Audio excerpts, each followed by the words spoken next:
ببینید که برای مسافران چی ها میگوییم و این گونه اینقدر دعایی هست از پیامبر صلی الله علیه و سلم که چه خیلی گفتم در دعای در حدیث دیگر میگویند این گونه به الله سپارید و یقین بدانید که الله ضایع نمیکند، الله نابود نمیکند. حتی میتوانیم این دعا را برای خود بخوانیم: پروردگارا استودیع نفسی لک، پروردگار من خودم را به پناه تو میسپارم، من دینم را، فرزندانم را، مالم را، عاقبتم را به دست تو میسپارم، تو نگهبان باش. همه چیز را میتوانیم.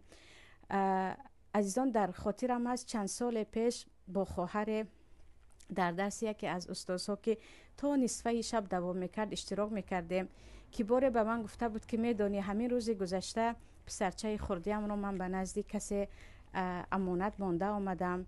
خیلی یکی دلم شور زد، یا گفتم دلم از چیزی بدی گواهی داد. یک بار همین دعا را خواندم که پروردگارا همین کودکم را من به پناه تو سپاریدم، خودت نگهبانش باش.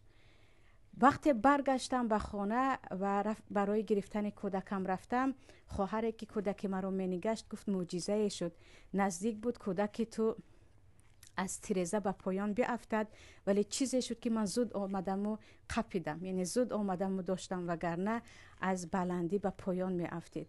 بعد از این میگوید این دعا یک معجزه دارد. وقتی که به پناه الله میسپاری آرامشی هست و هم به پناه کسی میسپاری که هیچ پناه دهنده مثل او نیست.